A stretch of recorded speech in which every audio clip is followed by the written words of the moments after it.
Welcome back to the Sports Show. Into the last quarter, Baz, so we've got a bit to get through here, mate. I want to talk 472 Aussies going to Tokyo. The biggest we ever sent was, of course, to Athens, was 482. So the breakdown, 254 women, 218 men. Yeah. So, I often hear that complaint that the women aren't getting enough and the women aren't getting... Well, they've got a fair bit here. They got a lot here. They got a lot, so they've done well. They're ahead of the curve. Yeah, So well they're making the move. So we don't want to hear that they're not going to go. That's good. Yep, that's it is terrific, mate. Yeah. And Aussie female high jumper Nicola McDermott cleared 2.1 metres just this week in the high jump overseas, new Australian record. Yeah. And in fairness, now I'm just saying that I've seen no mention of that, no publicity. We're talking about it is again.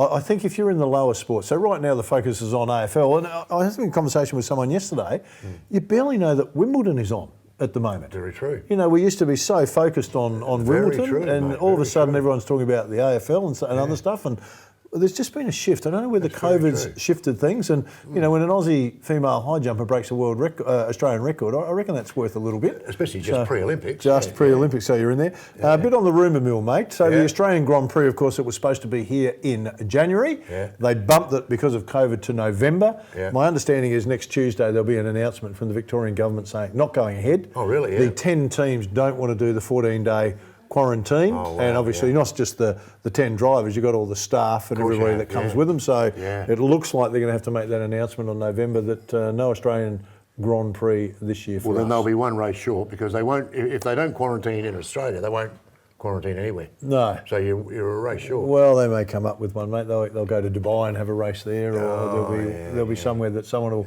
say, we've got the money, we'll take that instead and we'll put that one on. I was doing some research the other day because Wimbledon was on, so I was just interested. Novak Djokovic looks like and he's done it before, but in calendar year, not in the same year. Yeah. So this year, obviously having won the French, he looks like he may win the 4 majors, which hasn't been done since Rod Laver did it over 50 years ago. Now, you like this, mate. I know you like your golf and the salaries that go with golf. So Rod Laver, undoubtedly the greatest in his time, no question at all. He won 72 tournaments. He won the 4 majors in a year. His earnings back then, so just over 50 years ago, 1.5 million. Now that's just from tennis alone, not counting endorsements, and there weren't a lot of endorsements then, so 1.5 million. Novak Djokovic currently, so he's still got a few more tournaments to go, 147 million just on tennis. So in 50 years, that's been the explosion in tennis. Wow. So I was thinking this morning, when are we going to see the first $10 million AFL player? So they've got to $1 million a year. So I think it's going to happen before 50 years.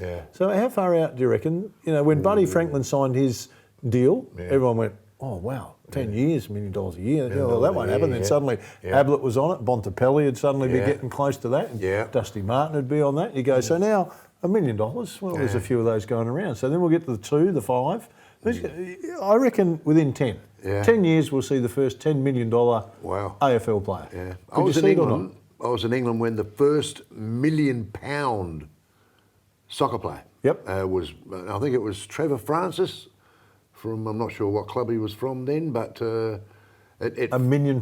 Yeah, he was the first £1 million player. Then a couple of others followed suit pretty quickly, but I think Trevor Francis was the first one, and everyone went, wow. Well, there'd be a couple on them now, mate. There'd be close to 100 million a year. So they're on amazing money now. You couldn't spend it, Phil. I don't know where the money. I mean, the money obviously comes from TV and whatever rights, but. Wow, I can remember I can remember that happening, and I can remember thinking, wow.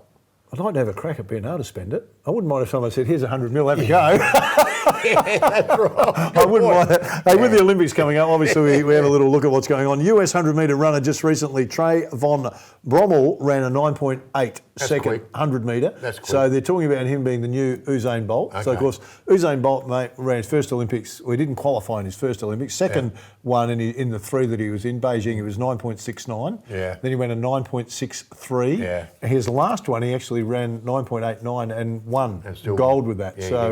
Of course, in that race, Justin Gatlin was in that race. He would have, had he qualified, gone to his 4th Olympic Games. Has he been busted? He has been busted before and had a little bit of time out, so I'm not a great fan, but at 39 years of age, he still ran a 10.87, and in the qualifying, he ran under 10.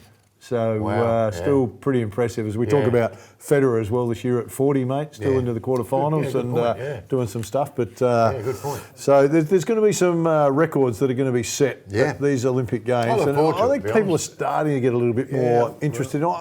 It just hasn't had the same buzz, you know. No. I think because the athletes aren't training here, the question mark, will they, won't they go? Yeah. A bit like Wimbledon. It's been hard to get into it. I sense when... I reckon at the Olympics what's going to happen is early there's not going to be a lot of people watching qualifying. Yeah. Then when it gets to the main event, the TV will flick back on. Yeah, but TV I agree. will get their best ratings ever for an Olympic Games because the maximum crowd in Tokyo, 10,000. Yeah. And you're not allowed to cheer, not allowed to wave a flag. So I'm not sure, if you're in the crowd, what are you doing? Marcel impersonations, eh? You can't make any noise. All right, time for us to go. Hope you've enjoyed the show, everybody. We'll look forward to your company next week. Bye for now.